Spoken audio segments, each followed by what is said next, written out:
Heyo, Hi, how you doing? I'm good. How are you? Good, good. Yeah? I saw you're already recording, but I assume we'll chat a little bit before we get into the Yeah. con. Yeah, Is it okay if we record this? Semi sure. just because I'm attempting to so I've done a few conversations and I've recorded from the get-go just because of I've been trying to just make it more um um transparent's not the word. It's just more like allow the little bits of the conversation that usually like the chit chat to Uh-huh. to trickle into the more Sure. formal Okay, thing. that's fine. Yeah, whatever. Yeah, So that yeah, that sounds totally good. yeah. And then we see. I mean, we'll see if anything needs to. So will this part be in the final video then? Does that? Well, the intention is that it would be this. Okay, that's no, that's good. I like it. I like it. It's raw. I think it's because the whole point of what I'm trying to do, and that's what I'm intending into, is like I see this merging of the public and the private in some sort, and it's a very delicate thing. Like I don't Yeah. exactly know. I'm finding out as I go, but it's mostly because so the critique that I hear from some female friends that find these spaces too dry is that Mm. exactly it's too dry. And it's like, where are the people? Like everybody's so perfect. Like what's their lives? How, all that kind of stuff. And I'm thinking, if there's a little bit of that, then I can. hopefully, I'll show you. I don't think anyone has ever seen this before. yeah, show me. You see, this is a whole other part of this room Oh, that I does not like get it. included. That is a hole in the wall. Oh, is that a Uh, hole in the wall? That's a creative way of like fixing. yeah, trying to cover that. Yeah, and I like the fairy lights. I like the fairy lights. Thank you. Oh yeah, actually, well, we'll do a whole other thing. Well, I hope I don't make your audience dizzy, No, but no, no, we that's got a beautiful. whole lighting Oh, I like thing it. here. Yeah. So anyway, that's a bridging of the public and Yeah, the personal right there. I This is like breaking the it. fourth wall or something. This is a different perspective altogether. I love it. It's a Yeah. meta perspective on your bedroom. Mm, Or I don't know if it's your indeed. bedroom. Is it your bedroom? No. No, this is the office.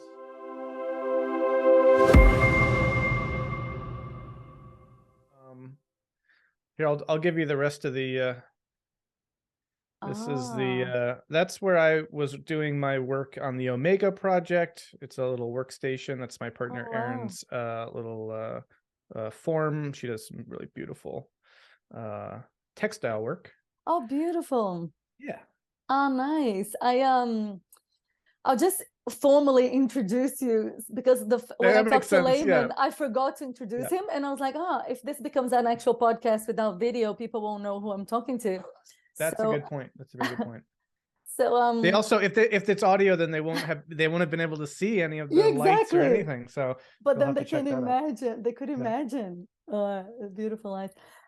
So I'm talking to Brendan Graham Dempsey, and I won't formally introduce you like with a CV structure, but I'd love you to share a bit more about your work. But the way I came across your work, so I had heard of you through different people.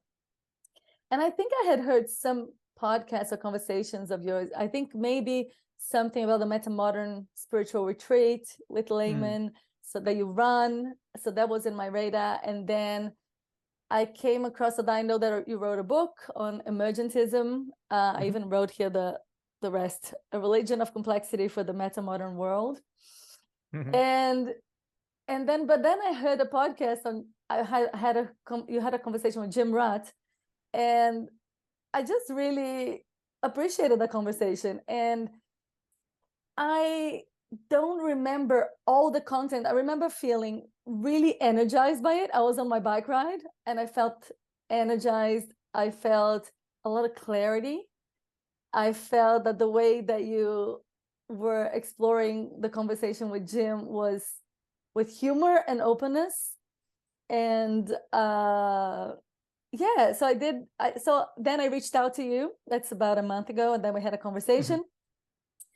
And I shared with you a little bit about this project that I'm embarking on, which is called Fine Line Full Circle, which is trying to bring the perspectives of the masculine and feminine into these conversations that are being had in a more, I'd say it's not even academic space, maybe more, how would you call it? How would you call like this, this corner? I mean, it's definitely an intellectually driven space, I would say. Yeah. So it overlaps with academia, but it's not necessarily academic. But yeah, I think intellectual and all of its positive and negative connotations captures something meaningful about it.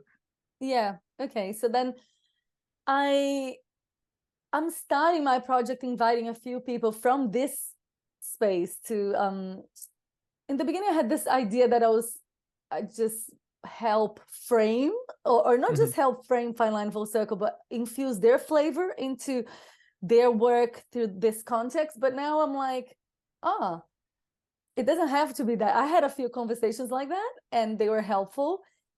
But you brought something in when we spoke in the non-recorded conversation, which I thought was really interesting. And which was, I think I shared with you that I listen to these conversations and I often find there is a groove between people and they jam really, it seems from my perspective, really effortlessly a lot of the times. And I was going, how do you do that? Like, how do I, like, as a woman that is trying to bring the feminine, so I'm not a woman trying to bring another intellectual proposition or something like that. I'm trying to bring maybe a different lens to something that actually weaves a lot with the work that has been done. So when I see you, like I just saw on your website just now that you described something like your work focuses on the meaning crisis and the reconstruction of your spirituality after metamodernism. And I was thinking, well, I think I could, like, we're working for the same boss kind of thing, like there's something that ties in together. But I'm coming from I'm coming from where the fairy lights are in your bedroom, in your office, I'm coming from a different place. So I'm really curious. I heard you saying that to Jim as well. I'm really curious how to initiate these conversations and have them trickle in a way that feels intelligible to people in the intellectual space as well, but also in other spaces that I feel might, some of the people that I, hang out with would find these spaces too dry or too wordy, like too many words. I get distracted, I can't retain. And I'm thinking, well, there's a lot of gems and I feel really the pull of bridging these worlds. So maybe that's where we could start. Oh gosh, I mean, there's a lot there. And that breaks down along temperamental lines, it breaks down along gendered lines and social roles that we play and all sorts of things, social expectations. But I guess, I don't know, I would say that I think from what I know, what we talked about and what you're talking about now about your project, I think it's a really important one. I think it's very easy to sort of get stuck in an insular space where I don't know, it's like got a force field or a bubble around it, and it's not really connecting with the broader culture, I guess, in a kind of more lively, vivacious way. And so, it's easy to see how that kind of thing happens. So I think it's important to make it a more permeable membrane. But here, I mean, I'm probably exemplifying kind of the stuff that you're talking about, right? Because it's like who uses phrases like permeable membrane, like so I don't know. I think an old friend of mine, I was recently talking about living in an artist commune in Burlington, Vermont for a few years. And one of the guys who ran that place was a aesthetic philosopher. And he had a phrase which was defects of quality, which has always stuck with me as an interesting idea. And what it refers to is just that the very things that make a thing good and kind of what it is also come with it cancels out other things that it could be that could also be good, and so that could also be conceived as a defect, right?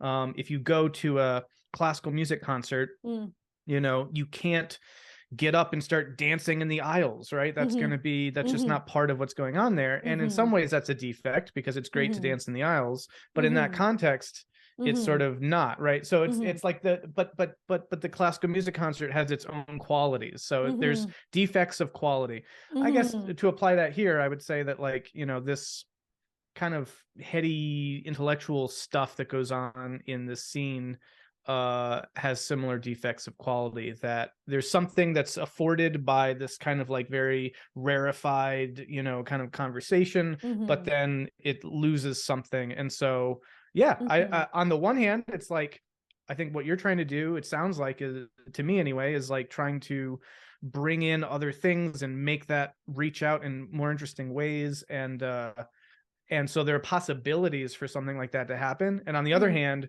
there will probably always be, just by virtue of the thing being what it is, things that it can't be, So, but I think it's important to explore what it can be. So I think it's good that, that we're doing this sort of conversation. I don't know if that was no, that was great. Yeah. And I really like the collective agreements, the defects of quality that's sitting with me, because I was thinking that ties in with what you said in a non-recorded conversation. I don't remember exactly how you voiced it, but something like that, especially in the climate that we're now, like the culture wars, and there's so much animosity even in gender dynamics. So so really, I think you acknowledged something like that, in the sense of, with a lot of care. I think you were saying, even the push and pull dynamics, like I in conversation. So for example, I notice that in my dynamics with my female friends, there is almost a collective agreement that it's not this pokey energy that males seem to have with each other. Like even the Jim had with you, is a criticism, but then you kind of push back. So it's a pushing back thing. That's not the vibe of a female, women only space, let's say.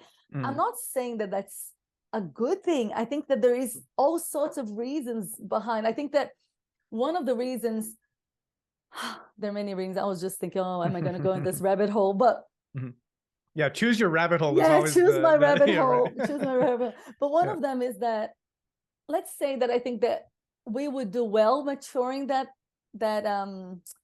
growing that muscle, because in my lifetime I have been wounded by things that actually weren't like intended to be wounding, and I've seen that in other people. So it's the sensitivity to the world as in a female body has us and being really relational and made to be relational, in the physiological sense, has us really, whether we know it cognitively or not, really had by the relationality. There's some element of like, what's the feedback? Am I being like, whatever, but there's a lot of it. I think everybody has a little bit, but because we feel it in our bodies, I think there's a lot of it. And so I was just thinking in these spaces. So for example, just tying with what you had said, what are the agreements? Maybe there's some visible things to be made when you said, you don't dance in a classical musical concert. That's true. And if somebody danced, I'd probably be like, no, don't dance, even though I love dancing, because not what you went there for. So that's a great remark, and that has me wonder, like, what are, like, if I'm saying this is an intellectual, because I still would love to grapple with ideas, but I think I get, I mean, so I was thinking about this earlier today, and I think it probably is germane to what you're bringing up, which is like, there's this relationality component that's a feedback of like, I'm paying attention to you, and we do this, I think most people do it unconsciously. There's something somatic in our nervous systems that I'm being attuned to you and the information I'm getting from you, and then we're conversing in a way that is going to feel natural, but hopefully I'm going to be looking for gestures and signs and little cues from you to like, I said this and then this got this response. So, and I don't mean to sound like, we should think algorithmically about this. Like, I think that people do this intuitively. Not everyone does, but I think people can do this to varying degrees, let's say. But I think it's a skill set. What you're describing as relationality is a skill set that like is a common ground thing that I think is crosses these divisions, however we want to conceive of them, sex or gender or whatever. Because I think the reality of that is that if you are in conversation with someone, yes, there's going to be this cognitive intellectual side that's like, I want to get my point across. But if that is happening divorced from a somatic, embodied feedback relationship attunement thing, it's going to be it's not going to be good, So like, I've noticed this, this can be extreme in some cases. And, I've noticed that in some of the controversies that have come up, some people who come into the space, maybe as critiquing the space or whatever, I was thinking about, what is off? What's off here? And it's not their intellectual thing. That is, I mean, some of these people are brilliant. What's often missing is this relational attunement that's like, wow, why is this person just steamrolling over other people, making blanket characterizations and challenging, like, what is the interpersonal dynamic here that's going on? And I think this is a really important thing. So anyway, to the question of like, what's the common ground? Yeah, I think that, we can talk in a minute, or this can come up in this conversation or a different one, but I'm interested because you do make a lot of assessments about like gendered relationships that I want to explore. Maybe some of like, is this an essentialist thing? Is there like something essentially different between women and men? And how do we, because this is big, I think, and people are trying to navigate and negotiate these things. But leaving that to the side, if let's just say that there are different ways of being in the world, I do think that this relational attunement cuts across these divisions and can be valuable for everyone, so that it doesn't matter if you're a brilliant philosopher who has 6 degrees or whatever.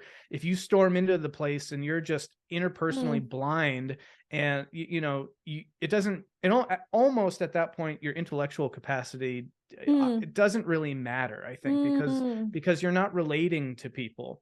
So yeah, I don't know. I guess I would throw that into the mix of like, I think that this skill set of being able to do that effectively is kind of a prerequisite for the intellectual thing to happen effectively, is maybe how I would put that. So anyway, those are just some thoughts. No, I'll stop there. I love it. But I'd say it's interesting because you said something that you think it's really, how did you phrase it? You said it's very, did you say that it was kind of the ground of conversation or something in the very beginning? Yeah, I'm not sure exactly what language I used. I just ended by saying I think it's a prerequisite. So I do think that's true. Like, I think it builds on top of that, right? Like if we can't relate, at this emotional, relative human attunement level, then we're not going to be able to do all the intellectual, I 100% agree, but I think my take on that is that's rare. Like, not rare. Let's say it doesn't seem to be the prerequisite for a lot of conversations that I see in these spaces. True. Yeah. So to me, it seems like the vast majority is in these spaces that we're talking about, more intellectual spaces. They're very good intellectually. That's why they're here.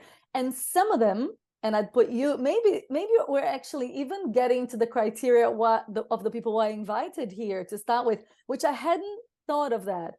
But I invited people that I feel this relationality, maybe. So it's like you have the intellectual, but you will understand me from a different place. And I think, and then I'm gonna throw even more like dense gendered thing, which is risky. But I'd say that, of course, women can finesse that, and men can finesse. Like, I think you talk about development, and I think that it matures in you, like the relationality matures in you, and the intellectual capacity is maturing in you. But I'd say that in my immediate life, the relationality seems to like just be much more of a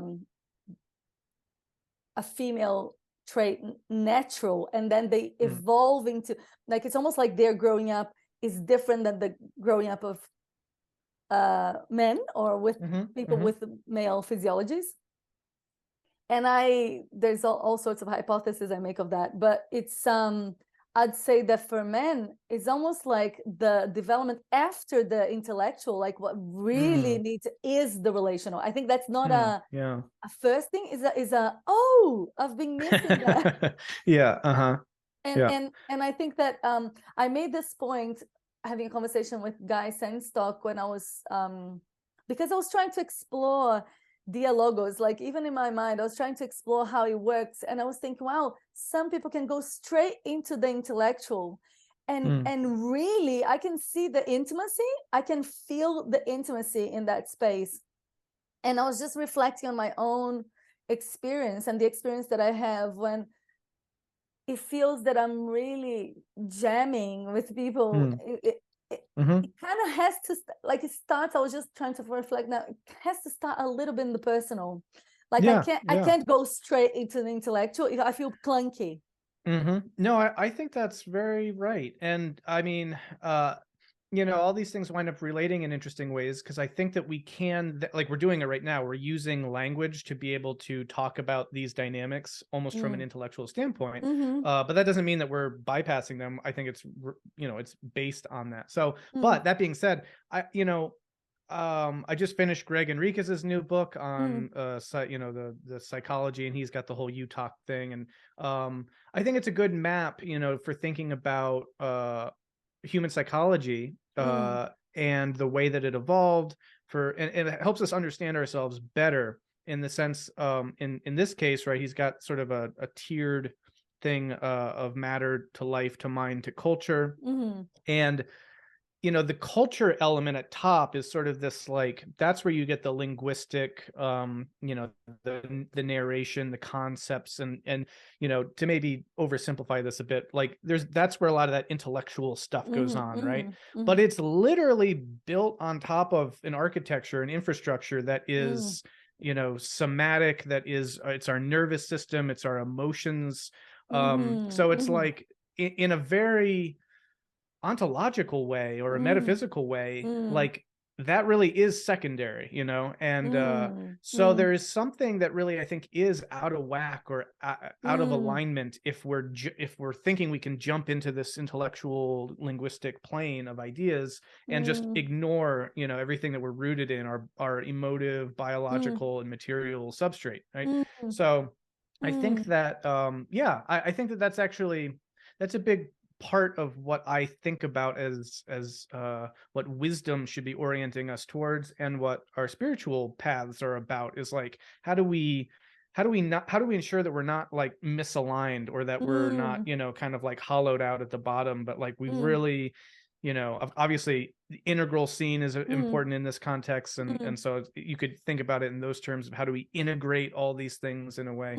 But anyway, I just bring all that up because I think that, like, I think there's good reason to think of it as, somatic, embodied, emotional level coming first, and then built on top of that is the intellectual thing. And I would agree with you too. Like I can't just jump into an intellectual conversation with someone if I don't feel like I'm able to like read that person and like that we're kind of vibing in a way.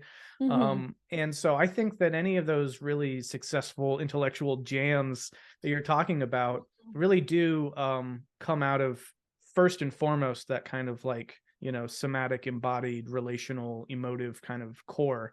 Because I mean, and I like the jam metaphor. It kind of reminds me, I played the saxophone and I played a lot of jazz music growing up, and it's the same sort of thing. You've got to establish like this communicative rapport with someone to like, do some trading eighths, or duetting, I guess would be the kind of technical term for that sort of thing, right? You've got to, there's a kind of musical dialogos that comes out of that, and I like, I'm realizing more and more, sorry, I'll stop rambling, but I'm realizing more and more what, like, Vervaeke's talking about in the importance of Dialogos, because it's like, it's about this agent arena relationship where it's dynamically, kind of dialectically feeding back and forth between each other, in any context. And like, that really is the context where we learn, where new knowledge emerges. Yeah, I think it's unfortunate, but I think it's true that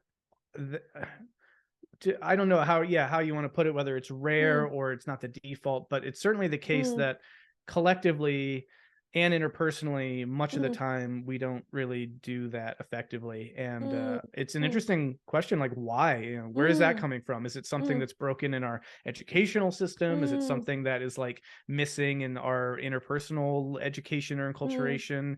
Are there genetic factors related to this? Or you know, like who knows? Like what are the variables in all this? I don't know the answer to that. But it's a really important one, I guess. I'm gonna throw some hypotheses that I've been playing with. Because I haven't seen much work recently, so I've been really reflecting on the physiology, of course, of the female body and the male body, and how that hasn't been explored enough. So when people talk about concepts like patriarchy or whatever it is that we're talking about, we never go from, we go from a concept like, oh, somebody thought, or this thinking, but we don't go from like, oh, there is a movement. There are a lot of bodies, and these bodies, they go from arousal to completion really quickly. Like they go, I act, and then I check later, I repair later, or which is not, I don't see it as a problem, so I'm not problematizing it. I think it's, I'm just trying to go from the outside and go like, if you have a lot of people that have agency in that way, that works in that way, and that way is more external and asserts itself, because it does. And I was telling, I think I don't know who I was talking to, if it was Layman or somebody else that I was talking to. Just, oh, it's my co-facilitator, Jesse. We run retreats in Brazil. And then we were reorganizing the way we work together. And then I said to him, well, you sound too convincing. How am I going to question you? You just sound like you know, you like, and then he was like, and I was like, the amount of work I needed to do to even say that, like, I need to, like, it's almost like my whole life. I go to like, so all this time you're kind of like pretending that, you know, not entirely, but it's like, yeah. You know what I mean? I do. So I don't want to interrupt you if you're on a roll, but I really, this is very frustrating for me. So like there are these studies, you know, that show that leaders will emerge based basically on like who talks the most. But you can fill that out a bit. And it's like who sounds the most convinced and who sounds the most like, you know, but there is this very hollow charisma enchantment that people do, where and it's very insidious, unfortunately, because it has the consequences that if you enter a space and you get rewarded for bad behavior, right? You get actually rewarded for not trying to relationally attune. Because if I show up and I'm like, well, here's the way it is, and I sound very convinced, and I make some references to obscure studies or something, and on top of that, I start insulting people who disagree with me. All of these things just like quash any like good faith debate. They just you know, and this, well, we just assume that this person must know exactly what they're talking about, because don't they sound so sure? But so there's all this sort of gesturing and posturing, right? It's like I'm a big peacock and I'm going to come in and I'm going to posture, and unfortunately, the social what would you say, kind of, there is a kind of social reward system for doing that. For you know, for whatever reason, a lot of people do buy into it, you know, and we see this play out in politics. We see this play out. I think we see this certainly in any intellectual scene, is like, you know, people who posture the best are often taken to be interpreted as, oh, okay, well, they know the most of what they're talking about. And the unfortunate side effect of that is that people who actually can do the relational attuning thing and like, you know, basing intellectual conversation on that, it's sort of like, you know, I don't know. You know, the very fact that you like could say something like, well, this is what I think, but I'm not sure, or I'm working on this idea, right? All of these are actual great strengths that like should be like, oh wow, this person's really like aware, metacognitive about blah blah blah blah blah. But like actually they tend to register with audiences as like, oh well, he's just said he's not sure, so maybe I shouldn't listen. So anyway, that's just an observation, and I've seen it play out in this scene and in many others, and certainly on the collective stage. And it's very frustrating because we for whatever reason seem to reward that kind of, you know, low signal bad behavior, and yeah, I don't know. I mean, that's So just an I'm gonna observation. ask you a question, because what I was noticing as difference, and it might not land that for you, but what I noticed is that some of my male friends in certain intellectual spaces, they actually can see through that behavior much quicker and not buy into. So they don't go like, oh, he's amazing, he really knows what he's talking about. He actually, it's almost like the code of conduct that I don't know because I'm not inside that body. So I actually, from the outside, from a body that is cyclical, that doesn't have that way of being in the world in the same way, I go, oh, wow, he really knows. And then some of my male friends, and I mean, this is happening in the past few years, because I've been really trying to unpick the psyche of like, and go like, what do you mean by confidence? What do you mean by fear? And then just really try to understand. But then they'll be like, no, he totally doesn't know what he's talking about. He's just, you know, throwing some day. And I was like, really?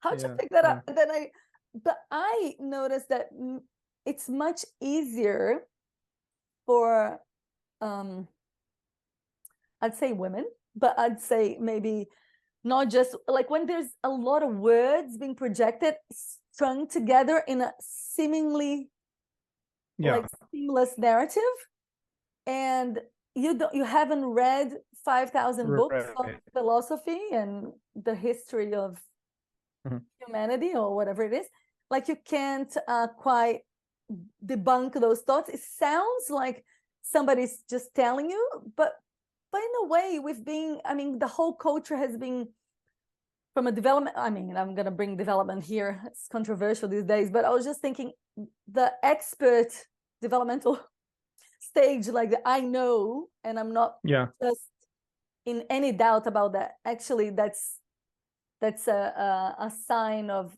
seeing less.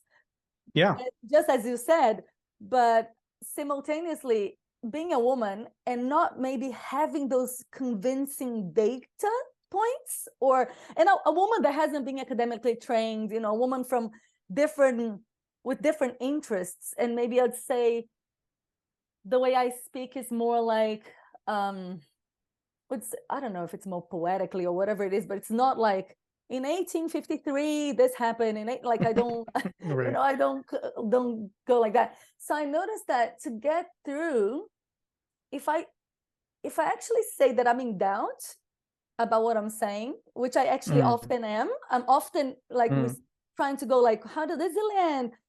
It's almost as if I wasn't given a chance to because I'm actually with a hypothesis, and I'm like, so actually the rule of engagement, just like we were talking about here, it seems like the rule of engagement is to pretend you know and not let anybody know that it's a hypothesis. So you can get convincing enough or something until you can disclose like, actually, you know, I was just entertaining this hypothesis. And I hear what you're saying, and I think there are different rules of engagement, I guess, is what I would suggest, is that there are multiple rules of engagement, and I do think that more people are aware of what's going on than would seem to be the case. Let's say, you know, I often in conversation with people, I'll be like, well, gosh, why does everyone pay all this person attention? You know, everyone's on this person's, I don't know, listserv or following this person, right? And they'll be like, oh yeah, no, they're just a total clown. And I'm like, oh really? Like, okay, that's good to hear, I guess, that there's some awareness of that. It's like, oh yeah, you know, most people kind of know that, but I'm always kind of like, well, I don't know if everyone does know that. So I think that there is awareness, it just often remains unspoken. And that those sorts of insights, you know, just, I don't know, they are what they are. And some people maybe have different capacities for dealing with bullshit, you know, and and that can be good, you know, and it can be good to be like, I'm aware of the bullshit that this person's spewing, but I stay up to date on this person's bullshit because it's still information, you know, if that makes sense, right? So you can still be like following someone and tuning into what they're saying. I mean, maybe an example of that, right, Mm, is like every day when I check the news multiple times, I mm, go to all the bullshit sources too. And it's not mm. because I'm looking for news there. It's because I'm Yeah, looking to hear what the bullshit is that they're saying. You know what I mean? yeah. So there are different reasons for why people engage, and kind of, yeah, the hermeneutical depth that people bring to interpreting the information that people are spewing at them is probably deeper than we just assume. You know, we have this kind of Mm, picture of like numbers, mm, like, oh well, this person has this many followers or this many people mm, on, whatever, tuning in some mm, meaningful mm, way. mm, But there's a lot of information that's not being captured there, I guess, as well. So there's that mhm, component. mhm, um mhm, I do also want to like make the case for actual deliberate, metacognitively aware conversation. Like I don't want to mhm, cede the mhm, ground to this notion that, like, oh well, if you puff your chest enough like that, mm, those are the rules of engagement. I mm, do believe that there mm, are uh sensitively attuned people also in the space that read all this stuff and see mm, what's going on. And part of me wants to believe that ultimately that truth will out or something, right? It'll pan mm, out. Like they did this study, right, about mm, in ape societies. I forget what kind of monkey it was. It might have been gorillas. mm, There's like this alpha male who does all the posturing and the chest beating and mhm, all that, right? But then there are these like other males in the community who aren't the alpha male, but they are actually like much cooler. And so the women, or the female apes in that context, wind up hanging out with them more uh-huh. because it's not belligerent and awful like the alpha is. And then Yeah. actually they wind up procreating. And then they did a study and actually found that in the long evolutionary run, if you analyze these things, it's those apes who wind up, their genetic pool actually has an advantage over the kind of domineering alphas. At Mm, least that's what I remember of the study. And it probably read it in the media, so it probably got weirdly contorted. But in any event, what I'm just using that as an example of mm, is that oftentimes there are dynamics at work that seem to be the it's like the Tao. I don't know, right? mm, mm, It's like you can be this kind of force and try to blow mm, things up, but it's going to be the water over eons of time that's actually going to mm, structure things. And um, so that's there's mm, the wisdom in that's like, mm, and mm, also then kind of having faith in those processes too, because you know because the other element, the last thing I'll say is that mm, there's another component where like you can't and you shouldn't fight fire with fire, right? Like mhm, you don't want to just, oh, this obnoxious terrible person is getting all this attention and eating up all the oxygen in the room, let me be more obnoxious and more terrible so I can mm, take that mm, attention mm, away from them, mm, because then that just pollutes the information ecology even more and everything. And so I've mm, often found this to be a difficult thing to balance, where you do often want to engage with sort of bad actors in various ways, or maybe bad actors is too strong of a term, but you want to engage with people who are being problematic in the ways that we're talking about. But at the mm, same time, you also know that engaging with them kind of gives them the attention. It sort of breathes fire, or breathes air onto the fire. And it's mm, that's a challenge too, is like, how do you not get brought down by these mm, dynamics? So ultimately, in the end, somehow, there's, I think, these dynamics that can also, these other alternative rules of the game, which I think wind up having their own adaptive edge that in a mm, broad enough analysis actually does kind of win out in the end. I'm mm. optimistic of that anyway. No, I think I am too, and I love. I mean, you said lots of things, and things are sparking for me. But I think one of the things was that even as I heard you speaking, I was like I was feeling the nuance and how it differs from my experience, which is like the clarity that, like, what I was getting, and correct me if I'm wrong. What I was getting is that you can almost pick up on the bullshit or whatever, and I totally agree that in these contexts that we like talking about, there's lots of open people, totally. And but I was reflecting on conversations that I've had with friends, and again, mostly female, and or sometimes a few male friends that are less, they would say that they were less I don't know, intellectual, or But actually, mostly what I hear is from female friends saying they don't have the clarity. When they see the bullshit, they wouldn't call it bullshit. They would Mm-hmm. see it, and that they would be intimidated by it. They'll be like, Mm-hmm. oh, this is loud. I can't, I'm never gonna speak. So then I think that this imbalance that in the very macrocosm, like we see like somebody like Trump. I was talking to Lehman a week ago, and then Lehman made a point that I thought was really insightful, because I was really worried. I was noticing, I was like, imagine if we had like this prime minister, and she was like just really in her cycle and just really shining the wisdom of her cyclical self, or entering menopause, or whatever it is, not talking about it, being it, so she would relate to the world differently. And I was like, it would shock everybody. And he's like, basically he said, not in these words, but basically like, so what, we've been shocking the world the whole time, look at Trump. And I was like, Yeah. it's true. And I was just thinking, I think that the mismatch of what we see in the public sphere of the beating the chest kind of thing, energy, and then you have the male. Let me just do this really separate, even though we know there's gray in between, but then a lot of men can actually discern that that's actually bullshit. You go like, Trump is actually, all these people. But then a lot of other people go like, what's portrayed is just a lot of confidence, a lot of loud voices, a lot of non-relational intelligence. And if you go to the big spaces in the outer world, be it the corporate, whatever it is, and I do have friends that are really high up in the corporate, but the way they're not super relational. I have some friends that are implementing that. They had to get really high up, and then they're now tending to everybody with care, but almost like you have to pretend that you're not. You have to become a guy. So so basically what I'm pointing to is that we created somehow distortion of values in which women believe that actually the value that they have very powerfully so is not relevant, because we have to hide it to be outside.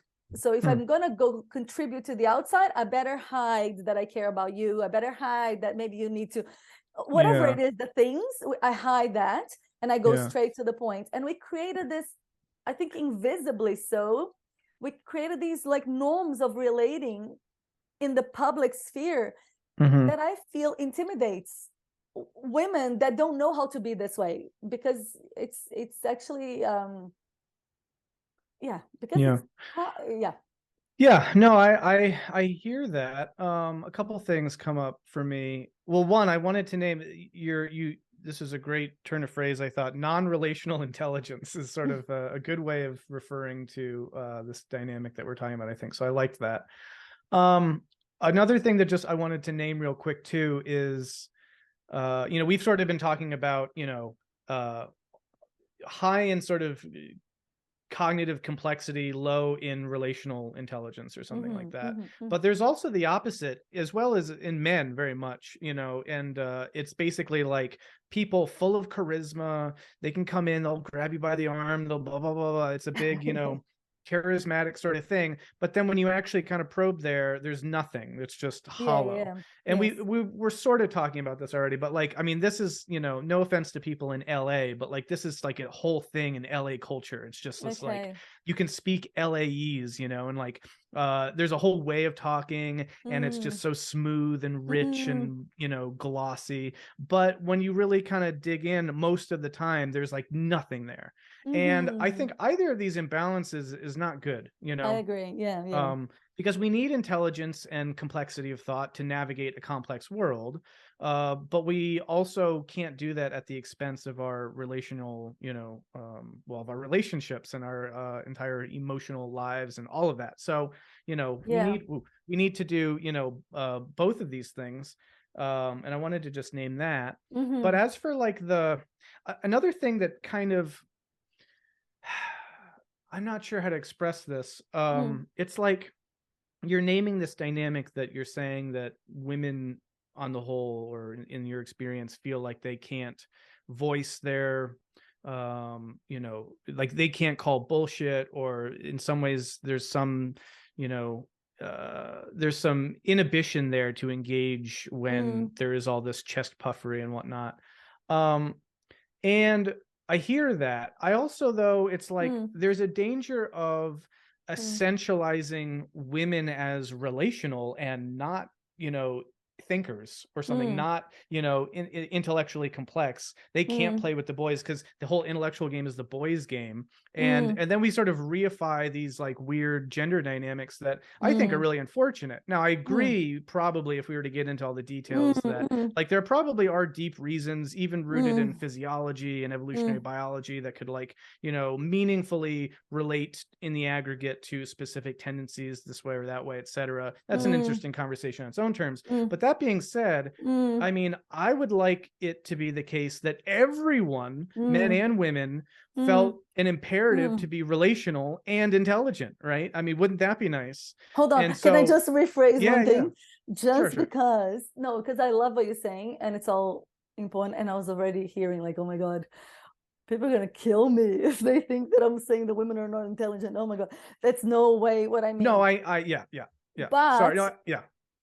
But I think, and it was brought by the way you were, when I was hearing you, I was like, I can totally hear that. And I guess it's almost like what I'm trying to propose, and I'm not alone in this. I mean, there's people doing work in different areas, doing what I think similar. Like I see Bonita Roy, I mean, she has incredible intellectual capacity and complexity and understanding and all the kind of stuff and scientific understanding, but also she's bringing the relevance of things. It's almost like we have disconnected from the body, like we live suspended from life, and she's bringing it back, like we're landing in the body, in experience. And I call that intelligence. And there's other people like Philip Shepard and a bunch of others doing work in that realm, entering different points. And I'd say that the entry point that I'm choosing is the menstrual cycle, just because it's a very tangible thing. I mean, to me, it's just like, if you look at the world at large and you see the amount of disconnection with the topic and how awkward it is and how embarrassed grown women are of talking about it, and how awkward grown men are of talking about it, that to me shows of the mismatch of like disconnect from body mind. So to me, that is intelligence. The thing is that we've been framing intelligence in a way that I'd say is actually more prevalent in the male mind. And I don't say that because I think it's better. I think it's more present. I think that the intelligence that's really, really present in the female body mind is also intellectual, but it's embedded in life. It's as life. It has a harder time just floating outside of the body. However, because to a certain extent, a lot of us, I'd say the majority of us, are somewhat disconnected of something or another. Then maybe women can be more just in the body, in the relational, in looping, in even neurotic, whatever it is, and men up here and disconnected and projecting their thoughts from out there. But still, they both need to, balance. But I know why I'd say that I don't think that, I think that, of course, we're both really intelligent and we haven't been able to dance properly with our intelligences. And I'd say the climate crisis and the meaning crisis and all of that is a result of, from where I'm standing, I mean, all sorts of things, but the mismatch in the dance. And another example, I'll just end with this example, and maybe I'd love to hear what you think.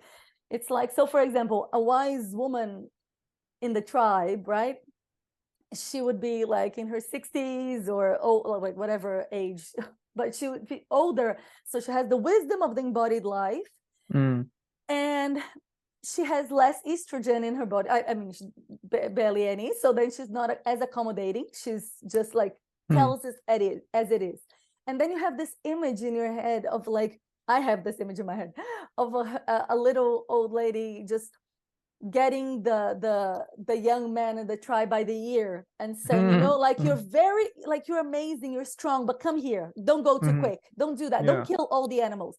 And I'd say that because we've forgotten the wisdom that we have as women, I'd say we have, because we have been looking outside of us for wisdom, and it looks a different way than what the one that we have.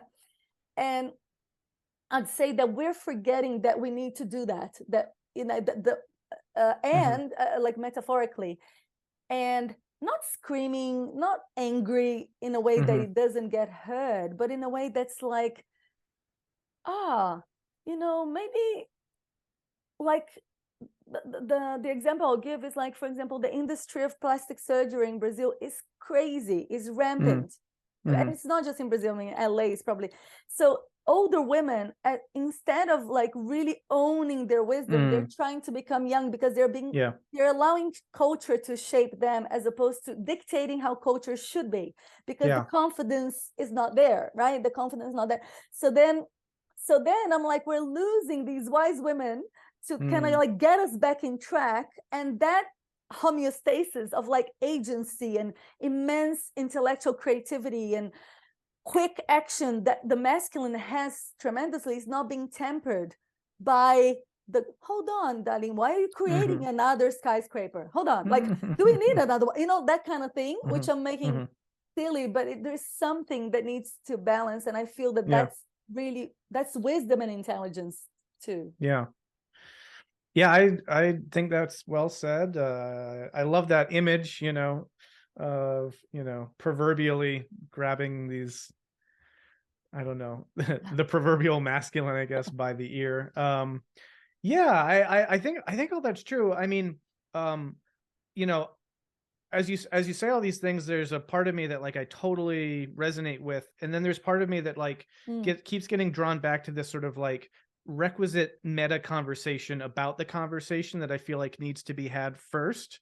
And that might sound, what I mean by that is like, you know, and this does get back to also what we talked about in our unrecorded conversation that we kind of, you know, established some of the stuff that we thought we would be interesting to get into. It relates to trying to navigate, I guess, this cultural world where, I guess a simple example would be, right, like, you know, to talk about the masculine or the feminine or women or men, you know, on the one hand, I think it's very important that we do that in the ways that you're foregrounding, right? It's like, if we don't do that, then like women's lived experiences are left out of the mix. So like being able to foreground that lived experience is crucial, right?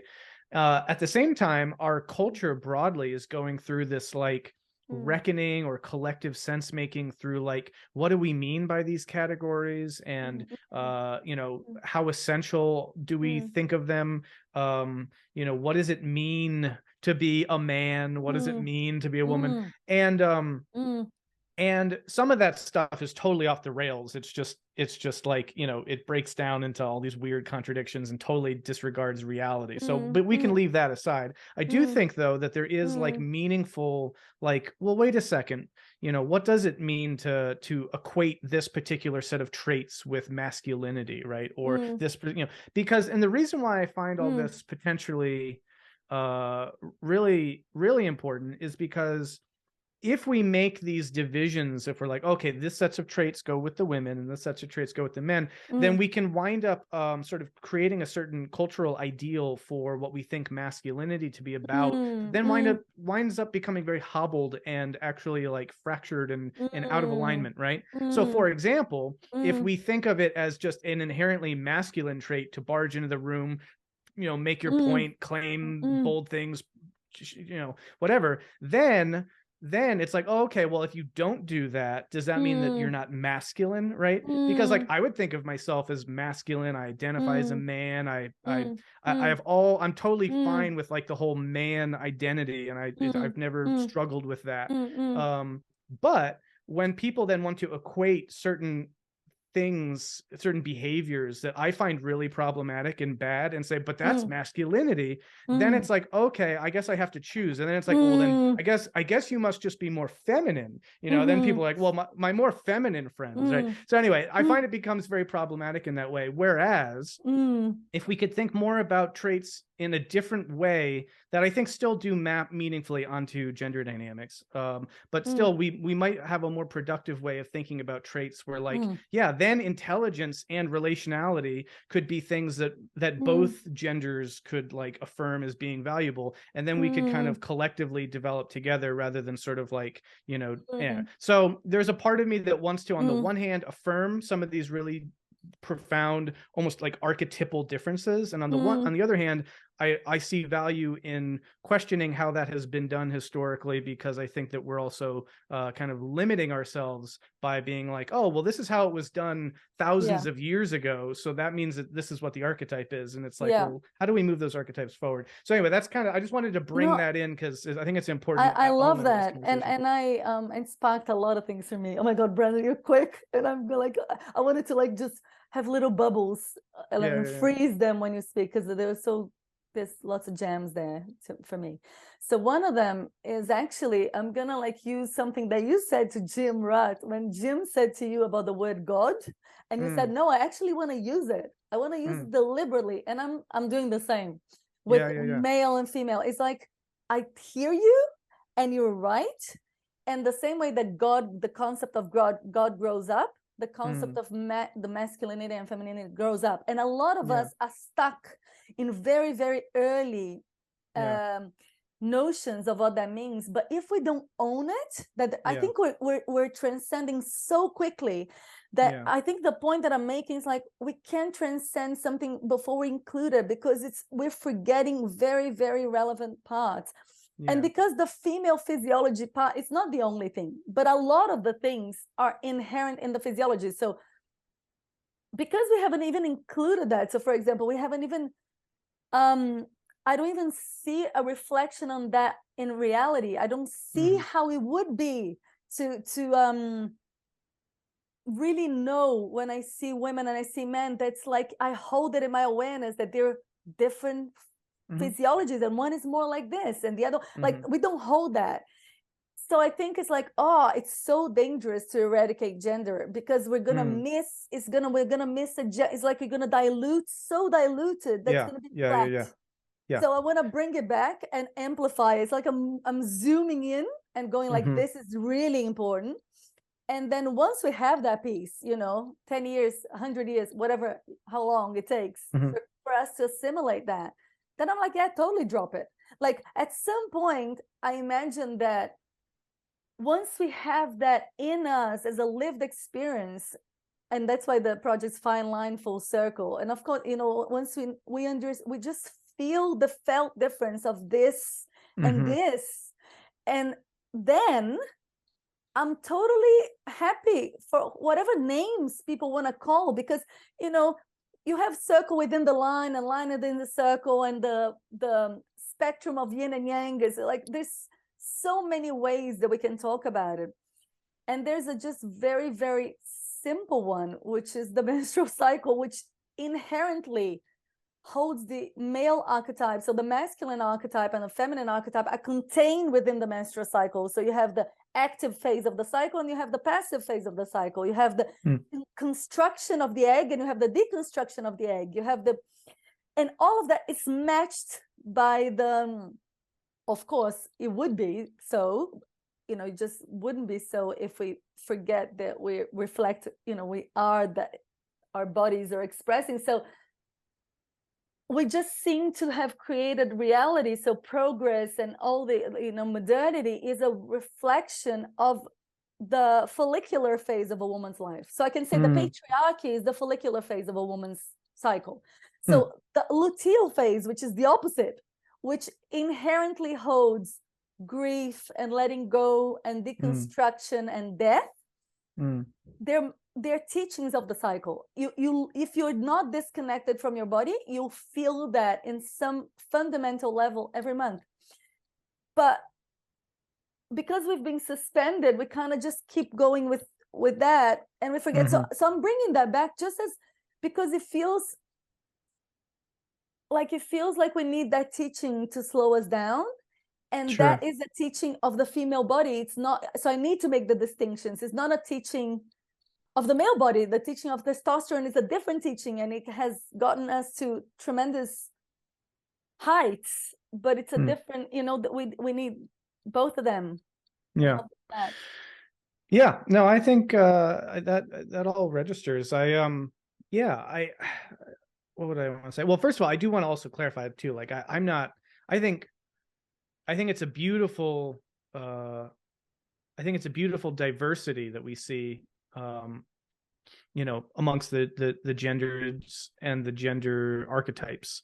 And in no way would I think it would be some ideal that gets lost, right? That meaningful kind of beautiful dialectic in nature would be lost. I think it's a beautiful thing to have these differences. So what I'm advocating for isn't in any way that we should just transcend these concepts or something like that. And I think that also, if we're wise about it, we'll see that they are that they emerge out of that stack I was referring to, right? So that there is going to be also a continual, I think, biological substrate that continually somehow reaffirms certain ideas about these archetypes, even as they also get maybe problematized or complexified. We'll keep coming back there and always be negotiating, well, how does this play out in culture versus, how does this play out in the body, et cetera, et cetera. So I just want to make that point. I also wanted to say that, I think another thing that's very challenging to try to navigate this is that, before I get there, I just want to say too, it's very clarifying and helpful. I like the idea what you said too about talking about gender concepts as in a developmental way, that we can talk about them in sort of crude, simplistic ways, but we, if we just throw out the concepts because of that, then we lose something important. So what I was trying to talk to you about Jim Rutt with God, and what you're trying to talk about with gender, that there's something similar in those kinds of projects of reconstructing these ideas in meaningful ways, that resonates a lot. So it's a helpful framing for me to kind of understand that. Anyway, but what I was going to say was that I think it can also be very difficult, because when you are dealing with a developmental process, you're seeing these phases of ways that people are grappling with certain ideas or just lived realities, right? And so, there's the talk of these multiple phases of feminism, right? Where it at a certain point in the kind of cultural discourse, it was actually very emancipatory and liberatory and sort of empowering for women to exist in the man's world, right? So for the woman to show up and basically be man-like, we would say, I guess, wear the suit and run the company or whatever. That was the essence of it, right? And so as a man, I'm not living this journey, and so I can only watch. It's like, okay, that was helpful for that person to affirm that they wanted to achieve something, and then so they did, and then I want to celebrate that. But then if another person comes around and they're like, no, they're, we should women should celebrate their fluidity and their relationality and their this and that, then it's like, okay, I want to celebrate you doing that, but that seems to contradict what this person wanted to do. So I want to celebrate everyone, but I also lack the lived experience. So it's like, I don't know. And even if I had the lived experience, I would have to probably say that this accords more with my lived experience than this, or what have you. So anyway, it just, all these things come up there where it's like, how do we navigate this, especially when you don't have that lived experience, where, and then the last thing I'll say about that is it can lead to, and this was what we talked about in our unrecorded conversation, is I think for relationally minded people, for relationally intelligent people, they just kind of want to know how to plug in with someone to how do I affirm this person and get on this wavelength. But when there's a plurality of different ways that people want to be affirmed or celebrated, you just don't know. And then you're just kind of like, if I say anything, I might say the wrong version of this, but I also want to relate. So I don't know what to do. Yeah, Or, no. yeah, I mean, even if Mm. it's just a totally one-on-one situation, and Yeah, it's not about reputation, it's just purely like, how do I establish a relational bond with this person? There's like a learning period first, where it's like, okay, you tell me where you're yeah, coming from so that I can kind of, anyway, so that's an yeah. interesting dynamic, at least just to name, because I think it kind of colors a lot of the Mm. conversation around these things for men, That's let's say. no, and that's really good because for women too, it's really tricky, Brendan. And I think that's why I took, when I release, so I'm doing a bunch of conversations and I probably release them together as a little block. And to just start, I was saying to Layman to start like putting like color in the canvas of these conversations, and then coloring in, maybe having more conversations. Maybe I could have you again, and then deepening things in different people and all that kind of stuff. Because I notice how hard it is, and I'll have a bunch of women too coming through, and because like, so from where I'm standing, what's hard is that, like in my world, I have a niche of women that have, and I think I might have shared that with you, like, so women that have reinitiated themselves. So we remembered about cycle awareness, but that was like a class. Like we had to study it, and we had to learn from outside of us. We had to like start looking at the seasons and then mapping our cycles, and then at some point, something that lands for a lot of us, I'd say for the women in these spaces, for like most of us or all of us in those spaces, and then it's like, oh my god, where have I been? I can't believe I didn't notice that. And then it's and it's crazy because you cannot notice that. That's what's like used to freak me out.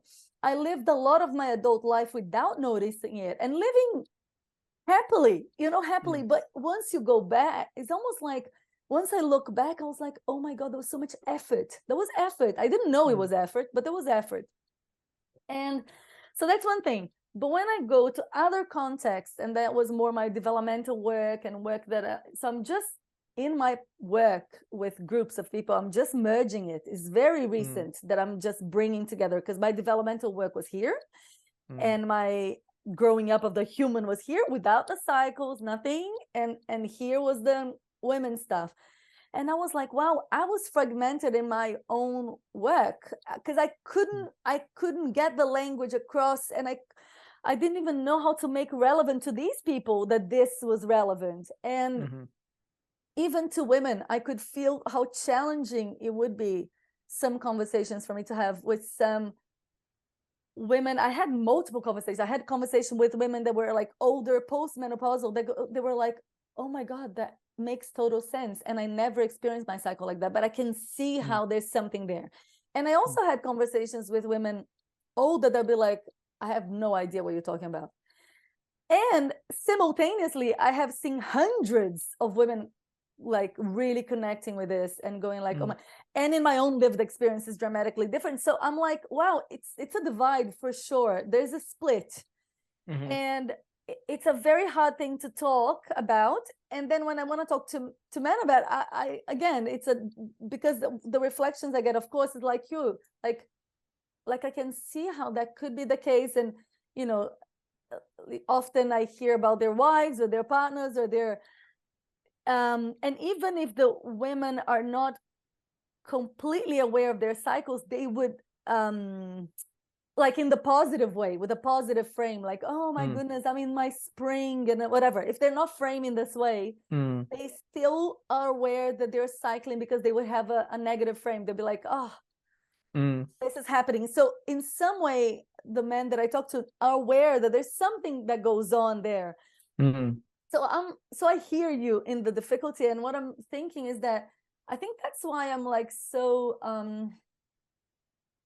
I'm kind of like interested in the new frame, and still keeping the, like, when you talk about mythology and you talk about stories, I understand you, and I'm saying the same thing. I'm like, the story that we have about the menstrual cycle is a very bad one. It's bad. And when kids get grown up, like are maturing, boys and girls, with either secrecy or ew, or we don't talk about it, or that can't be good. Like, that's not a good one. So how about we reframe this and make it beautiful and invite more nuance? Yeah. And that's on the level of mythology, because only later on, I'd say only when a woman has the capacity, I'd even say of metacognition, or like metacognition is actually really helpful for women to go like, oh my God, I'm believing my thoughts. Like, because before she does that, she can't even, like, she just believes it. Like, she's just in it. She's just in the negative story. Yeah. So I guess I'm with you. It's a very hard thing. And simultaneously, I'm thinking of like different entry points. So like people that maybe don't have, don't think on these terms, if they actually were just brought up by a better frame, that would ease a lot of people's physiologies just by that. And from a more easeful physiology, I'm not wrong. I'm not mistaken. And I talk about my cycle in a careful, careless way, and I can talk to my partner about it. And there's no shame or contraction. Just that on that level would free creative impulse, let's say. So there's many little, we can grow that up into other. Yeah. Definitely. A question for you would be, so how does this, how has the story around women's cycles been affected by birth control?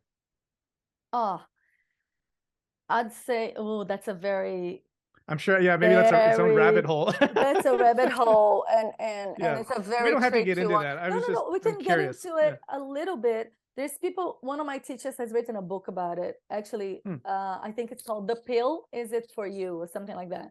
Her name is Jane Bennett. And I think she's written with Alexander Pope. And they're like these pioneers in this work. They're like in their mid-60s, like speaking to like no one back in the day, and then carving the path slowly, and speaking more, to women over here. And it's a really tricky. So the tricky thing for me about this is that I can sit in the place of, it is liberating to some people. I can hold that, like, it's like we live in a construct that's not beneficial for the woman's physiology. So the whole construct's not good. Like, it doesn't, like, progress, the way that we work from 9 to 5, everything about it, daycare, the 9 to 5 thing isn't good for anyone. For anyone, exactly. But institutionalized birth, the medical system, like for a woman's physiology, that's just not good in so many ways. And the whole way that we treat the menstrual cycle is as a pathology. Like, so doctors are seeing as a pathology to fix you, repair you, control your pain, control. So it's not a gateway to understanding. It's a gateway to understanding your pain, to be with, like, if you just tiny caveat, and I'll go back. A woman's physiology is always inviting her to be with more, like invite.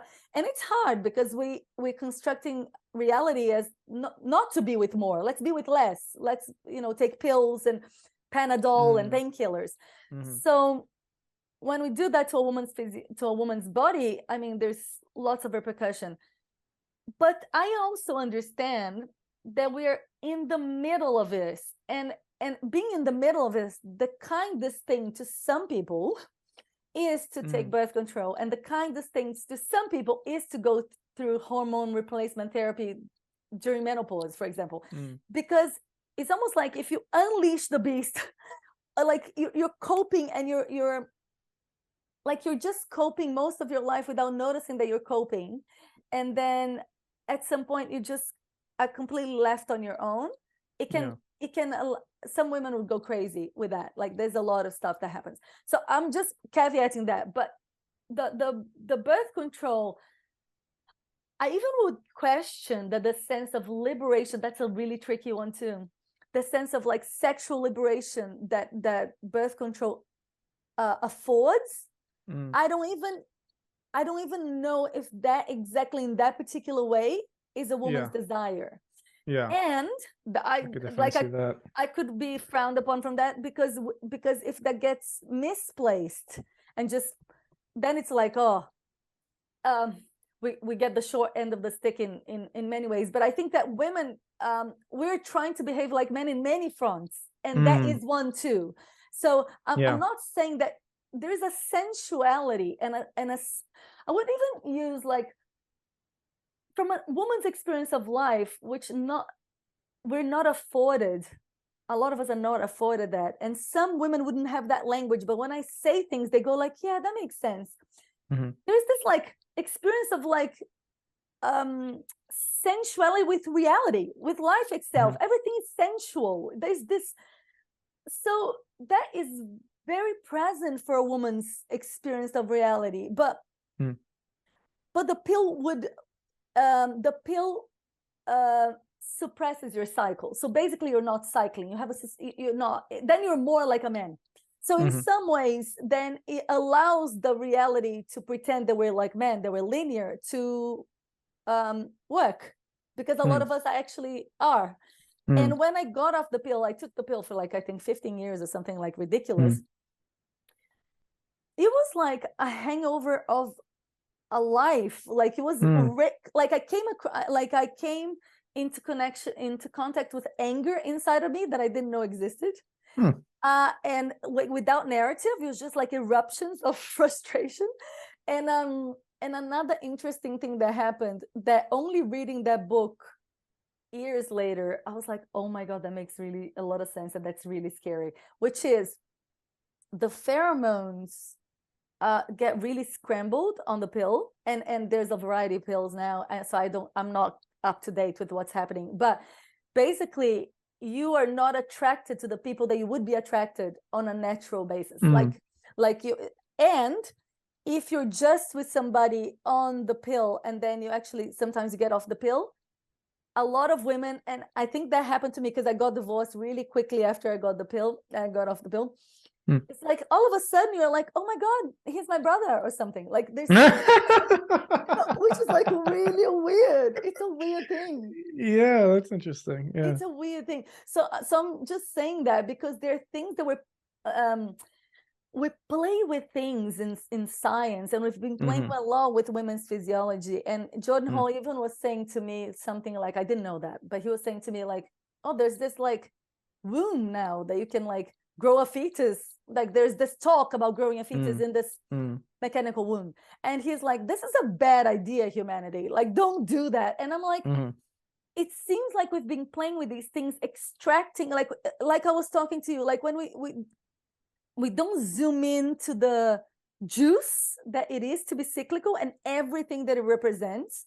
And you know, when Jordan also was making that point of like breastfeeding and all the incredible pathways that get, you know, awakened in the mother and in the baby, and reciprocal openings to in that relationship, and how the bottle does a very small thing. So all these things that we're substituting that are very narrow fixes, I think we're seeing the result of that. I think that now our culture, the collapse includes all of that. And it impacts us tremendously, but they're not as visible. So I think that a point of I think that the question about the pill, I think it's a very tricky one, because if we just go rid of the pill, they'll be like, I think it wouldn't work for a lot of us. But I actually think there has been, it allows us to be suspended, allows women to be suspended and not fully in their bodies. And I think that's a problem in some way. That's all very fascinating. My initial reaction was going to be, it raises a lot of interesting ideas, right? But you know, no, but I like that. Okay. Yeah.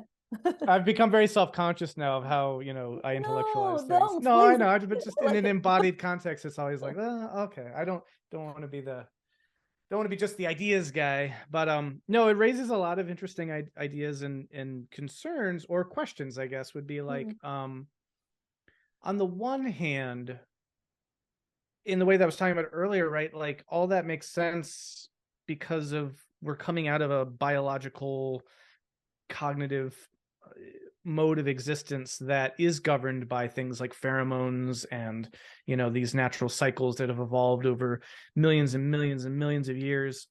But it raises the question of like, what is the proper role for somehow intervening or interrupting natural processes, right? Because there's all sorts of ways that we do this, and not all of them are bad. You know, if someone gets cancer and we can like remove the tumor, that's an interruption of a natural process. But I think most people would say that was a good thing. Like you know, so I could give many examples of that, but it's sort of like there are many ways that we make these sorts of interventions that are in some ways kind of like top down, intellectually driven, and artificial kinds of interventions, but arguably they also lead to an enhancement of human flourishing. And so I'm both very attracted to, but also wary of these tendencies of wanting to just sort of like, presume that if it's natural, it's good, if that makes sense. Because there are No, many makes times total when, sense. Yeah. yeah. So I don't know. A lot of that came up for me there, where it's like, well, that's true, but also maybe that's good or maybe that's bad. I don't know, and Yeah. I don't know. It plays into a lot of this conversation, I think. There was one last thing specifically on that front that I wanted to mention, but maybe it's escaping me. But yeah, I think it was just namely that, like, especially in developmental contexts, we can see that there's often a nostalgia, kind of retroact or like regressive, retro romantic turn that we just kind of look towards the past and say, well, wasn't it perfect then because it was more natural, right? And you see this done in all sorts of ways, whereas a different approach is like, well, onwards and upwards and forward, right? And there are ways in which the onwards and upwards, yes, can be very linear, masculine, kind of modernist, kind of relationally unintelligent. But there are also ways that, like, it's really good and it might even foster greater relational intelligence. So anyway, I just wanted to throw that into the mix and kind of name that, because I think it's important to, like, be able to parse or at least interrogate, when is it important, or when is it justified to intervene in natural processes for a positive outcome, and when is that actually deleterious? So I don't know. No, I love that, and I think it's really important, and actually being with you and in these conversations I've been having, I'm noticing like why my impulse is to have these conversations in these spaces, because I really truly do value the intellectual capacities and the capacities to think. Like there is a tendency in some spaces that I participate in, and I'd say even more female oriented spaces, that overvalue the past, the pagan traditions, and and I have a hard time with that if you just value that completely and you don't. So that's why, like, to me, the interesting is the bridge is going, like, they're talking about something important, and this message that's important over there is not coming over here because it's like tainted or something, and the signal doesn't come across, but actually there is signal. And I'm saying, I hear you, and I think it's totally true what you're pointing to. And I think that maybe my interest is in just making these things more visible so we can engage with the problem. Because, for example, if we just take the pill as a good thing, nobody's asking, like, why are we creating it? And even like recently, a friend of mine was sharing that, the tampon had been created by a man. I didn't even know. And I was like, oh, I think it was a comedy skit or something. And I was like, oh, that makes sense. It's like the thing that you don't even see yourself. You don't see anything. It's so sanitized with the tampon. So I could see how, and I don't even think it's a problem. I think that a certain particular flavor of mind tried to solve a particular problem. So I'm like, okay, how about if let's engage with that problem in a different way. It's not like how you thought. So maybe if we just look at it with different eyes, I think we can, just be more interesting. Even like when I hear laymen talking about ritual, for example, maybe you talk about ritual as well, or bringing this like what ritual does and the importance of ritual, and not actually just performing a ritual from the past that's disconnected from felt experience, but actually really honoring it. And I'm thinking, in some ways, a woman's physiology holds so much the wisdom of that, of like a ritualized life. Like we move from spring into summer, into autumn, into winter, archetypally in our physiology every month. So it's like we hold the signature of that flavor, like we know when it drops if we attune to it. So I'm just wondering, how can we know more about each other's pieces Yeah. and develop a language in which we can communicate. And as you said, then I think the relational piece is very important, because the Yeah. relational piece has to have me curious about you and you curious about me. So when I say something that might trigger you or vice versa, we go like, no, hold on, maybe you didn't mean that, because in culture at Right. large, the Yeah. conversation is had in a different way, and maybe Yeah. we're Yeah. not curious about one another so much in culture. I think definitely there's at least three things there. I'll start with the last one, is that, yeah, I think that these conversations are really crucial and they can be had in good faith. But we are doing a very bad job at that in the way that we're having the discourse. So it's created a lot of fear and anxiety for people to even, and then the result to that is either, okay, just beat me with a stick and tell me whatever it is I need to say to make everyone happy, or it's, screw these people, like, and then people turn to like Andrew Tate nonsense and, all this kind of, right. And it kind of, you get this reaction, right? So neither of those are good. But then it's like, I think, yes, I do think that there's something about this space that models very well, like this metamodern, whatever we want to call this kind of scene space, is that, open curiosity, engagement, listening, but a good faith, is like, and we can't assume good faith anymore. And I don't know, maybe we never could, but I very much tend to feel like as soon as conversations, if someone's like, hey, I want to talk about, and then there's this range of issues, decolonialization, gendered dynamics, this or that, these issues, right?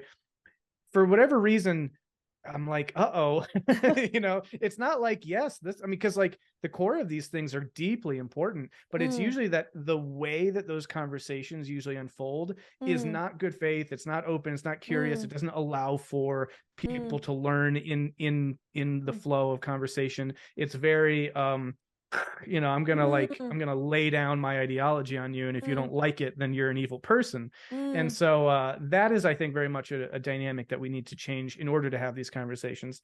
The other thing is, like, yes, I think it's really great, like, to bring to the fore these things that are absent, that are hidden, that we're not talking about, because then, we don't have to jump to conclusions about what to make of it all. We can, but we can't do anything in an informed way if we don't know about it. And so I think both of those things go together, right? It's like, let's share our experiences and let's share all the stuff so that it's on the table, and let's share it in an open way so that we can then, factor this into our sense making, our meaning making, all that stuff, right? Anyway, those are two things. And then the third thing was actually in a continuation. It was that thing that I forgot that I wanted to tie in here, which is, we were talking about, like, the natural and whether or not the natural is sort of inherently going to be the good thing, or when do you intervene. And I wanted to tie that actually to those dynamics that we were talking about earlier of like the chest thumping alpha male figure, right? Because like, there's a reason why those behavioral traits keep showing up, and clearly they have an evolutionary aspect in spite of that other stuff I was talking about with that study and all that, right? Like, clearly this performance of masculinity in certain ways, like, it works for a lot of the time, right? And so that was another, I wanted to foreground that as an instance where I actually think is a great example where gaining some intellectual metacognitive awareness of just a quote unquote natural process is actually really helpful to interrupt that natural process so we can actually do things like what we're doing now, which is having a relationally intelligent conversation, right? So it's not just the case that if we just follow our pheromones, everything's gonna turn out perfectly. In fact, I mean, to admit, I've been in relationships where I've done that and they've ended terribly because there's probably a way that I'm connecting with someone biologically, but I'm not connecting with them intellectually, emotionally, relationally, and all the other ways that really matter. And so if we just privilege like, some kind of biological impetus, then we're missing this whole other thing that human beings, I think, meaningfully do, which is a cultural, conceptual, intelligent thing where we're able to reflect and engage and do all that sort of thing. And we should at least be aware of all that stuff, and I think that's an important part of the conversation too. So anyway, those are my three little things. I love, and I agree. And I was just gonna bring to the beating chest thing.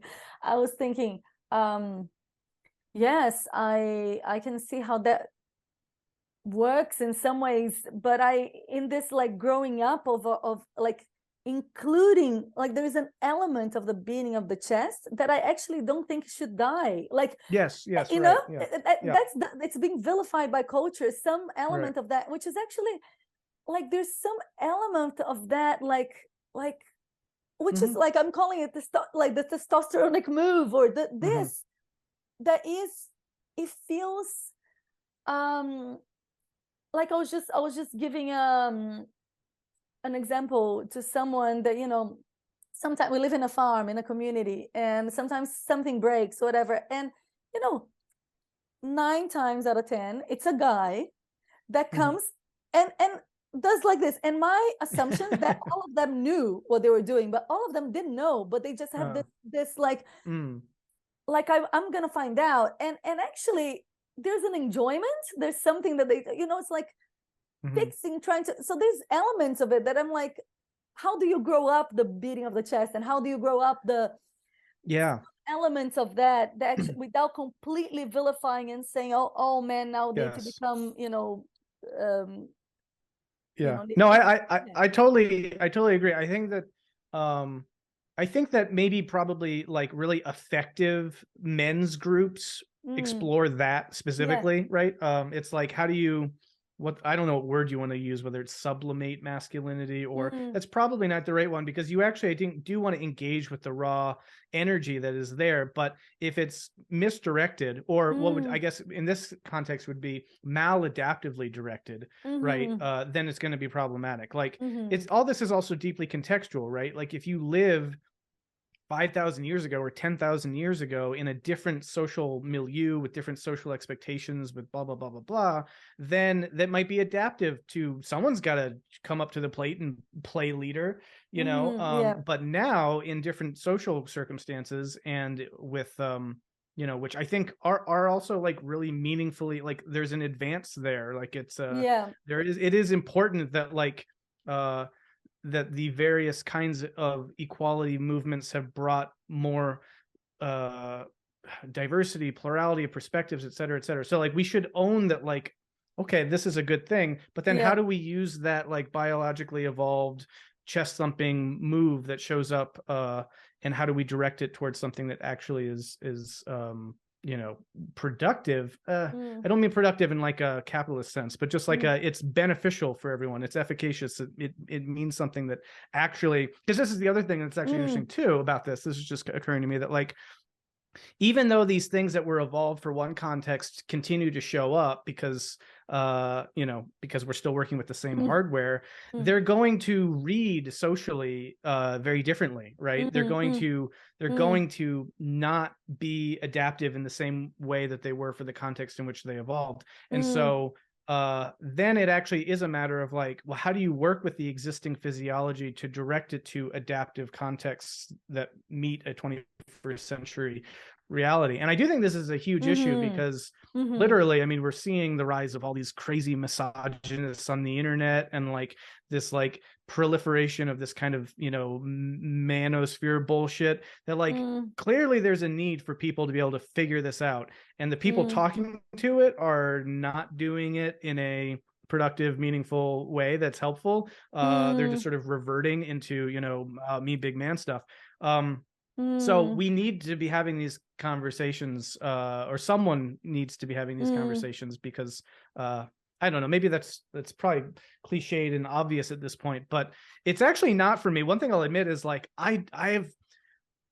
if people hadn't been like, hey, we do men's groups, I would have mm. never imagined that like what people would want to do men's groups. Like I do not get, Yeah, for whatever reason, I'm yeah, like, yeah, I have no interest to like get with a bunch of guys and yeah, like, yeah, yeah, talk yeah, about yeah. hamburgers. I don't know, maybe that No, no, maybe no. that does class me. But Go ahead. hold Yeah. on, hold on. Yeah. Did you have you done one? Have you done a men's group? Have you Have I done participated? no, that's just, well, I can't say I've done one in any meaningful way, No, as I was vague just as that gonna say, sounds. because when you say get on with a bunch of guys and talk about hamburger, I was like, that is not what I hear. A guy Yeah. and I was just talking with a friend of mine just recently because he was asking me this question. He's like, why do you think it's important to have a men's group and a women's group? Because he couldn't understand it. Yeah. And I think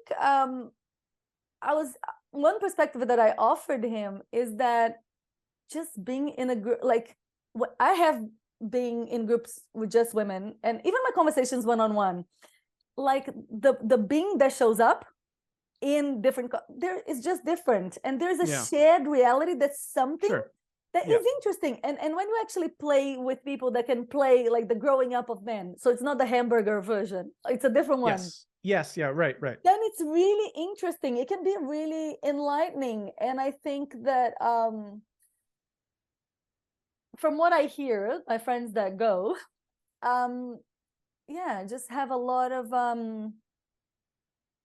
I think it's because they're carving, in one way, they're carving a pathway that hasn't been carved so much in male relationships, which is relationality and intimacy about your own life and your struggles and your vulnerability and your relationship to your partner and your stuff like that. That it seems to me that a lot of my male friends keep that, it's not so shared. Whereas women, that was an interesting, funny conversation I had with a friend of mine, because women would share some stuff in the bus stop waiting for their kids to go on to school. And from a man's perspective, it's like, oh, that was really intimate. And from a woman's perspective, it's like, oh, I talked about it. So I was just thinking, it has different roles. They do different things, but it seems to be carving, like something good in right. But I guess this is my point that I was trying to make earlier, is that why can't men do that too? Like, why can't a man be at a bus stop and do the same thing? You know what I mean? It's like with the fact, and I don't get it, is like, I guess is my point, is like, I don't get, for whatever reason, I've never felt constrained by my masculinity. Like I can't share my feelings, or I can't be, my friendships with my male guy friends have always been, we've been very open, and I don't know. I just, so the narrative, which is real, I'm not denying it in any way. I think it's pervasive, but the whole narrative of like, oh, masculinity is like, men can't talk about feelings. It's like, oh, that's a real shame. Like, I don't know why they feel that way. But then that requires them having to go to these men's groups where they can share their feelings. But I guess I'm saying that like, I don't understand this. So, and also to be clear too, I'm clearly kind of caricaturing. I don't actually think that these men's groups are just getting together to talk about hamburgers. And as I said earlier too, I think that there's a range of these things. Like I think very quality versions of this are doing what we were talking about earlier, which is like men getting together and exploring this kind of stuff.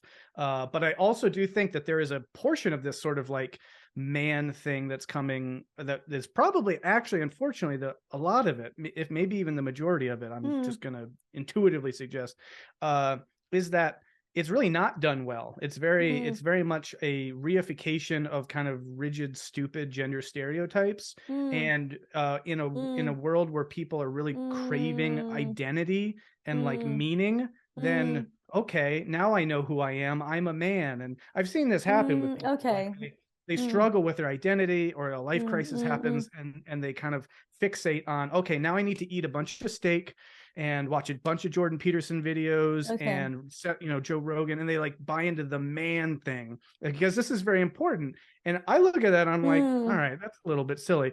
But that all being said, this is a big spectrum, right? And so like so anyway, and as I hear you, it's like I'm almost thinking I'd love to have this conversation with you another time, because it's like a whole other thing. Because I totally agree with you. And as I hear you, it seems to me that some things are easy for you. Like you don't fit so much in the stereotype, which I totally get, because I relate to you in my own way. Like I tend to be the most heady in women's only spaces. And I tend to be the most flowy, whatever, in heady spaces. So I'm like, where am I? I'm a woman with a head, like, so I totally relate to you. But I think where and maybe that's like where you go, like with emergentism and your questions about like scaling a different way of being. I think that different people need different medicine, and actually definitely you might be really good in the relational and have those capacities, when I look at large, that seems to be a hard thing for a lot of guys. So therefore, maybe for them, and maybe of course it's not your, it's, you don't need it, or you don't need that type of intervention or medicine. But this is it though, and I totally hear all that, but I think the reason why, like, the way that I try to express my thoughts about the gender thing is, it's like, I guess to maybe reiterate this idea, right, that like there's the relational aspect that I don't think is a gendered thing. I think, I mean, whether or not, again, there are reasons for why it comes more naturally to one group of people than another, I think you can explore. But to the degree that you are engaged in a similar project that I'm doing, of like trying to scale a new way of being, a new way of living in the world, and like reconceive and reconstruct, these maybe traditional notions that we need to reimagine. Along those lines, right, I want to say that there's a way of being a man that's coming online, hopefully, into the future, where like we don't immediately associate masculinity with a lack of relational intelligence. And I think if we just assume that is the case, because it is maybe in the aggregate the norm, we wind up perpetuating a cycle of men associating their lack of relational skill with their masculinity, which is precisely the problem. So I would say, like, I think if we're trying to reimagine these constructs, trying to think about how relationality can be intrinsic to a masculine identity and a woman's identity, right? But like, do you see what I'm saying? Because if we set up from the get-go that like women are relational and men aren't, then it's like we're just going to keep doing that, and then we're going to keep socializing people that way, and we're not going to actually get anywhere. And and all that isn't to say, No, I agree with you 100%, but then I'm thinking maybe again it's a growing out, it's a fleshing out, or something. So I feel that sometimes it's important to be reminded, so we can like inject a little bit more. It's almost like we need to learn different things as like little broken humans, and all of us have little different brokenness, and there are some patterns, and the patterns seem to be. So for example, even in the spaces that we've been in, I'm a part of like different online communities, the ones that are held by women, and that's really like women, like Charles Eisenstein community is held by Patsy Eisenstein, his ex-wife. And if you go to Emergent Commons, it's a lot of women making the relationality. Then if you go to the Emerge, there's also almost no relationality, like if you're not holding. And so I'm just there's something that feels like there is an inherent foregrounding, like we foreground the most important thing is the relationship, then is the content, whereas the other. So I think that that's beautiful, and I think that eventually it gets to a point like we're pointing to.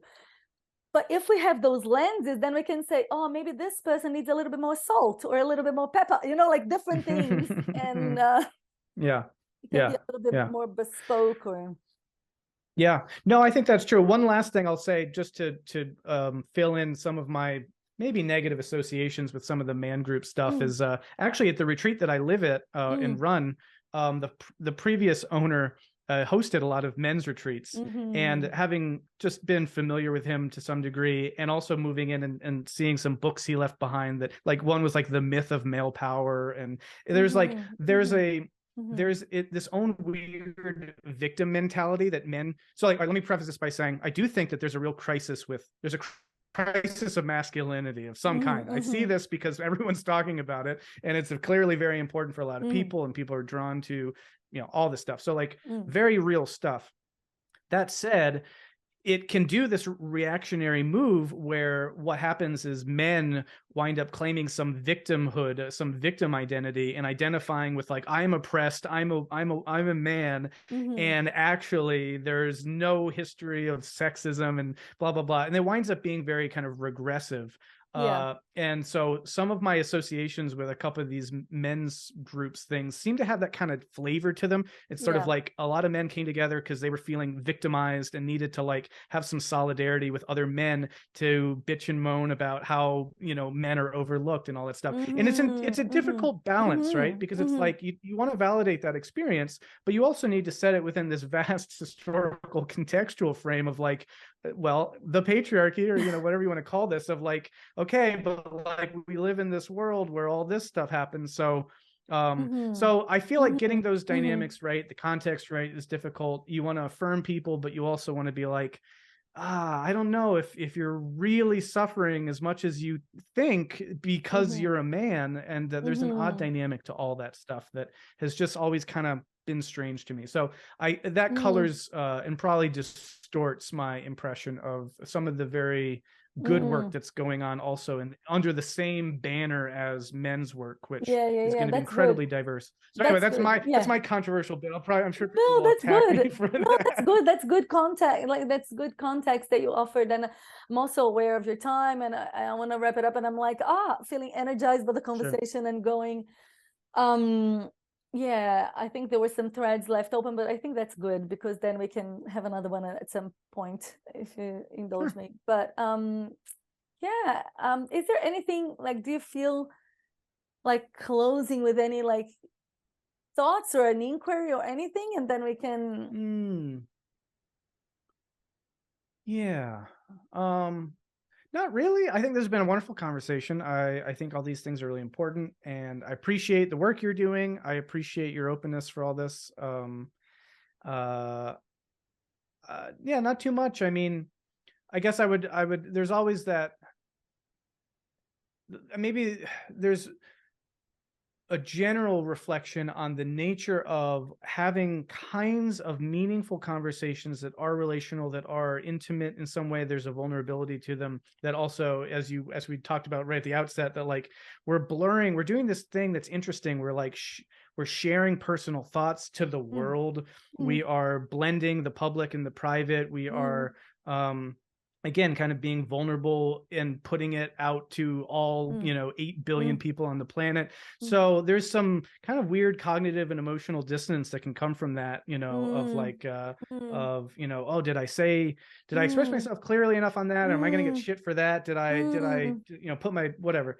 And so I just wanted to name that and say that, yeah, there's open threads there for me, in the sense of like, these are really valuable conversations to have that are ongoing. And I think there's always a vulnerability to learning in public, and to open yourself up to that. So anyway, I don't know, for what it's worth, I guess that's where I'm at. But thanks again. Yeah, this was really cool, and I'd be happy to have another conversation. But thank you. Appreciate it. Yeah, I love that you said all that, and it kind of speaks to a lot of what I'm feeling as well with this project, because it feels scary to learn on the go, and the topic that we're exploring is a very contentious, like when you talk about masculine, feminine, masculinity, femininity, so I can see all that. And can I say one more thing, actually? Yeah. So one thing that comes up for me too is that, and I get there's a lot to this, but like, if I were to say the same things that you say, people would be like, you can't say that. If I were to say something like, well, women are very emotional and this, right? And it's like, whoa. But so there's a whole like way that plays out in Totally. And thank you for bringing that up, because I think you said something similar to that on our first conversation when we didn't quite bring this here. I thought we had, but we didn't quite. And it was this. And I just want to make it visible, because I really appreciate it when you made that. That's like, and I think that's more present to men than women, because it's almost like we get away with being angry. Like I can be angry at you. Like I can go just like, I've seen that play out, and it's almost like, it's interesting that I can be angry at you, but if you make a comment that, some women might imagine is misogynistic or whatever, they would judge you. It's such a minefield to be in, because I'm like, well, you need to be relaxed. Like, otherwise, how are we going to go like unpick this? Because what I see a lot of the time, and it was frustrating to me, is that 5 or 6 years ago, when I started running a retreat with this good friend of mine, like, because he's so honoring of women and the feminine, he'd basically want us to be the same. And it was very confusing to me, because I was like, either I'm extremely incompetent, like, because I can't be him. It doesn't work like that. So it was a long time for me to go like, no, I am actually really competent. It's just different. So I think there's a lot of these confusions, because I think that sometimes and I see that with a lot of men, in the trying to be good men, to trying to go like, I honor you. Yeah, right. Like this gets confused, and I think it's, it comes from, feminism, and it's a lot of things. But I thank you for saying that, because, and I said that to you before, like, I want to free you. So maybe and maybe, did you feel free in this conversation? How did you? That's a good question. That'd be an interesting question to ask every podcast guest. Did you feel free in this conversation? Yes, for the most part. There are always meaningful constraints in any one-on-one conversation, basically, but also in any context, right? The context imposes various constraints. And so this conversation, I'm sure, would have been very different had it been unrecorded, had it been in person, had it been, like, there are all sorts of things that could have changed it. But within the constraints of this conversation, yeah, I felt pretty free.